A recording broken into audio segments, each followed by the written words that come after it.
There are clever ways and not so clever ways to gossip. The clever way would be to say something like, "I'm so worried about Agnes's drinking. I genuinely hope she doesn't end up losing this job as well." The non-clever way would be to say something like, "Did you guys hear Agnes has started drinking again? Guess it's just a matter of time until she gets fired." I'll explain that more in depth later in this video, as well as female competition, jealousy, and more. But to get there, let's first take a look at how we got to where we are. The first half of this video will be based on this article, Our Grandmother's Legacy, Challenges Faced by Female Ancestors Leave Traces in Modern Women's Same-Sex Relationships, and then I'll share some of my personal experience. Throughout most of human history, women have heavily depended on their male romantic partners for the survival of not only themselves, but of their offspring. Naturally, other women were their primary competitors, as each woman wanted to secure a committed, high-earning partner, as an impoverished man meant lesser chance of them and their offspring surviving.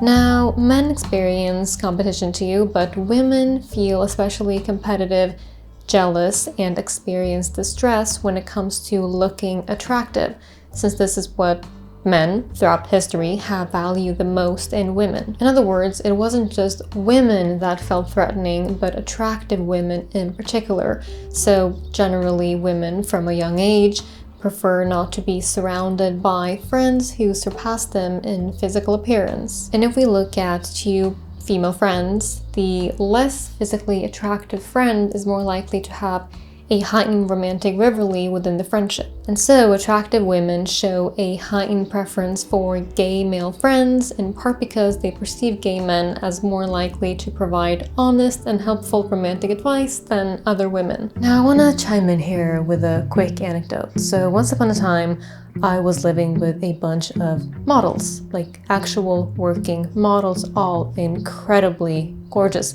And prior to moving in, I hadn't seen them, I just knew they were models, but I did feel intimidated. I had this preconceived notion that they just wouldn't be very nice. Well, actually, they were the nicest group of girls that I had ever lived with, and prior to that, I had lived with other, normal-looking, average-looking girls.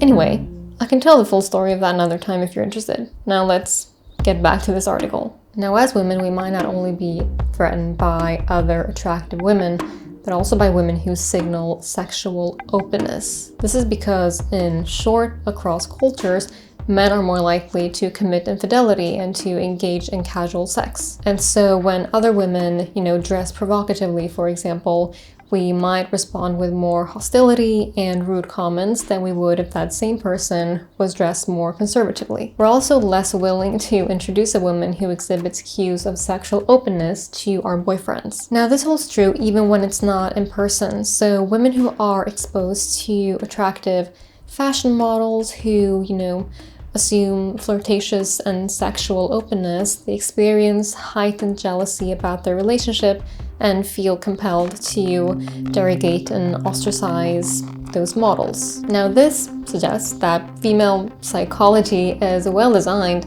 to detect and thwart threatening same-sex rivals from undermining their partnerships. Now, although to most people today, at least in the West, losing a male partner isn't typically detrimental to our survival, the historical cost of losing a male partner, and therefore our own and our children's access to resources and survival, is still deeply ingrained in us. Whew, I kind of feel like I need some therapy after all of that.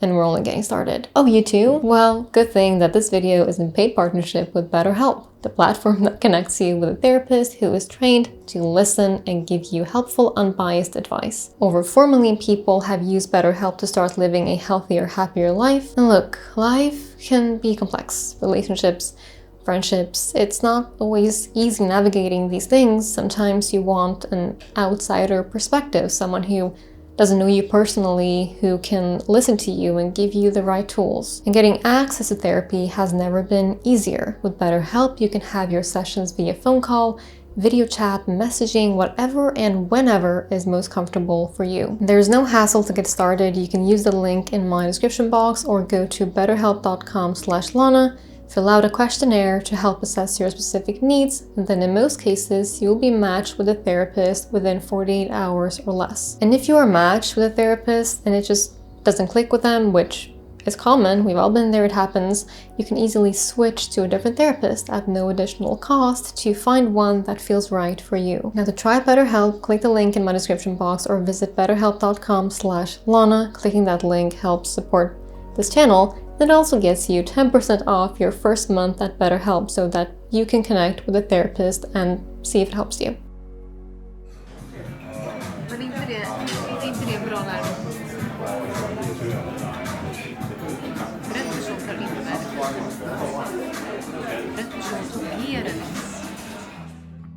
Across ages and cultures, women, girls have been much less physically aggressive than boys and men. And this, according to this article, is because historically, women did not want to risk being physically harmed or worse, put their child at risk. However, women are equally, if not more likely, to engage in indirect aggression. So what is indirect aggression? It's basically the attempt to disrupt a person's social opportunities and relationships using tactics such as, spreading rumors and gossiping and disclosing secrets and ostracism. And it's usually quite effective, since we tend to dislike people who we have learned negative information about, especially if that information comes from multiple sources. It's believed to be more credible. And as women, we do experience social exclusion more frequently, as well as online rumors and cyberbullying and so on. Now, while hearing all of this might make you want to sign up to therapy, and you should, go to betterhelp.com/Lana, us women are also each other's biggest allies. We highly value our same-sex friendships and we strongly desire intimacy within these relationships.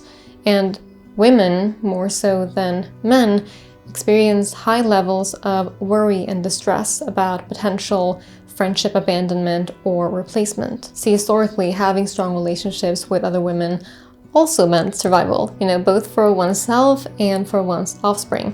Women relied on midwives and, the whole "it takes a village" thing. We also know that social support is strongly linked to better health and increased longevity.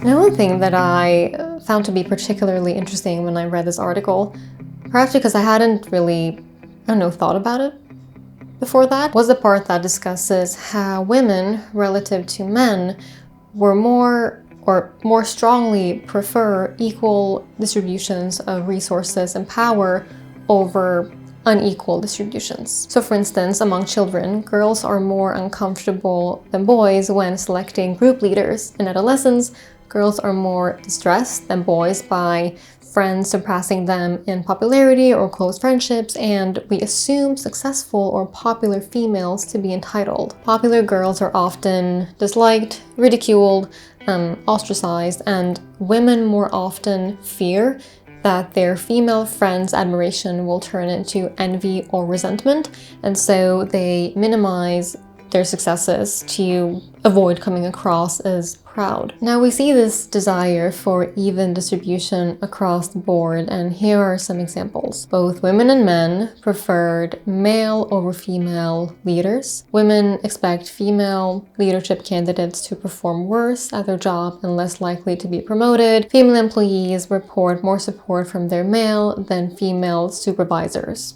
And there's much more. Even within sports, where competition is, the explicit goal, female athletes show less positive or friendly behaviors towards the opposing team following a match than do male athletes. So what do we seek for in our female friendships? It seems that women strongly prioritize kindness in their same-sex friendships, and compared to men, we hold higher expectations for our friends just overall, especially for trust and empathic understanding, loyalty, and commitment. And we tend to have a stronger desire to support or to provide support and reassurance to friends in need.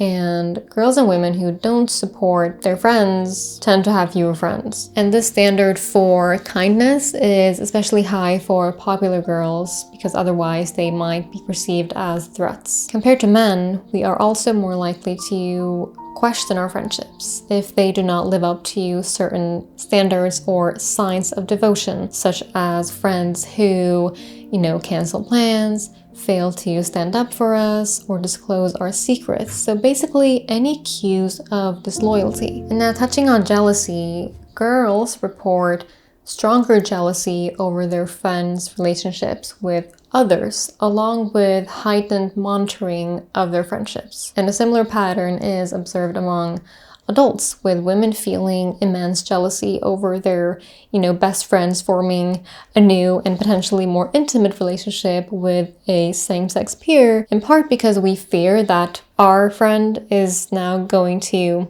tell this new friend our secrets and potentially ruin our reputation. Now, this might all seem quite conflicting, because there are incentives to compete with other women for high-quality romantic partners, as well as incentives to form strong bonds with other women. And so, ideally, you would, get the benefits of male investments as well as female cooperation and support. And now this article did point out one tactic, if you will, that is sometimes used, which can be deceiving, and that was what I was talking about in the intro, namely how you appear to others. And so, for example, you can gossip in a way that appears kind and sympathetic, and that can actually get you to be more liked simply by wording it in a way that does not appear malicious. And now this article ends with explaining how women are often more aggressive than they themselves believe that they are. We often self-deceive our vicious motivations. So in other words, we may actually be unaware of our involvement in gossip and relational aggression because we truly believe that we are speaking out of actual concern and sympathy for our targets. Now, I will of course link this article below. I really recommend that you read it. It was really interesting, and I could only talk about parts of it here, otherwise this video would have been way too long. Now, while reading this article or, listening to this video, parts of it can be quite uncomfortable, right? I mean, no one wants to believe that they ever put other women down or that they are malicious in any way, and we don't want female friendships to be portrayed in a negative light. Now, the article in itself, of course, is not suggesting that we are all a bunch of highly competitive, jealous, gossipy pricks, but it does shed some light on some of the things that I believe many of us have experienced. And it's interesting learning about where certain behaviors might stem from, and most importantly, to hopefully detect some of these behaviors in ourselves and work on them. Now, I myself have personally absolutely experienced, jealousy, sabotage, ostracization, and at the same time, I absolutely cannot, with a clear conscience, say that I myself have never taken part in those things. Of course I have, especially when I was an insecure teenager. I think we all have. And now I think we all have, but to different extents. And I think that's important. So there's a big difference between, oh, I was a bit of a prick when I was 16 because I would be jealous of the most beautiful girl in my class, and I would secretly be afraid that my boyfriend would want her more than me, versus I'm a grown adult woman and I can't stand seeing beautiful women and I actively, secretly try to put them down. There's no historical or biological excuse for being a prick. And now I would like to share with you some of my personal experiences when it comes to female friendships, specifically some of the common traits of female friendships that fizzled out versus some of the common traits of friendships that remained. And now I want you to share your experiences in the comments as well, because I would love to read it. Now let's start. Okay, so let's begin with the common traits of friendships that fizzled out. The emotional dumper. You know, the type of friend who genuinely has no interest in you. You meet up, you spend the first hour listening to them vent, and then in the midst of it, they kind of realize that they should probably ask about you, and so they say, anyway, how are you? And you feel like you have about I don't know, 15 seconds to word vomit until they lose interest and start talking about themselves again. They ask for your advice, that they never take, by the way, and they need someone to complain to, and that person is you. Hooray. The friend who hates your happiness for no reason. I strongly hold the belief that good friends are people you are excited to share good news with. The opposite of friends who will find faults in anything you share. They supposedly get a bad vibe from your new boyfriend despite never meeting him. They criticize your promotion and try to give you a reason not to be excited about it. Eventually, you stop feeling like sharing good news with them. And then you stop feeling like sharing any news with them. The friend who is in a constant state of crisis. There is always a crazy story to tell, some drama they somehow got themselves involved in, and oh, they did not respond for a week because they lost their phone, and now they need to borrow some money from you because they spent it all on a night out and they did not think about the fact that it would cost money to take a cab home, and they flaked on your plans. Again, even though you were literally standing outside the bar, waiting for them. The male-obsessed one. It seems like they value nothing more in life than male validation. Anywhere that you go is so that they can meet cute guys. All the clothes that they buy, it's to make the boys stare. And they don't mind glancing over your boyfriend once in a while and joke about stealing him. But hey, it's just a joke. The bad influence. When you're simply not better or thriving in any capacity with them. Perhaps you become more superficial, you drink more, you make careless decisions. And yes, you are responsible for yourself, but I would steer clear of people who encourage and celebrate poor decisions. The seriously fragile friendship. I've had best guy friends, best girl friends, and in my experience, generally speaking, the guy friends felt more reliable. After an argument, I had no fear of the friendship fizzling out, or if they were going to start distancing themselves from me now. Is it fixable? Am I still invited to their birthday? Will I now be ostracized in school? Whereas with guy friends, I didn't have those concerns. It always felt more stable, more like a sibling type of relationship where you just know that you can show up and you can call, and an argument doesn't change anything. As the saying goes, if it's fragile, let it break. Different morals and values.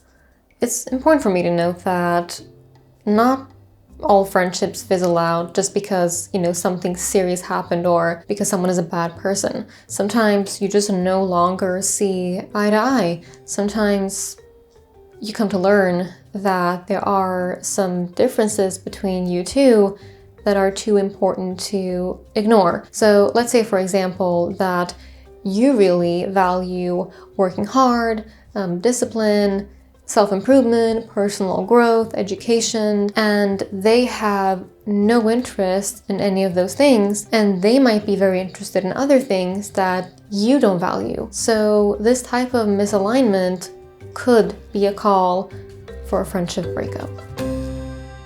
Now, some common traits of female friends that I still have in my life.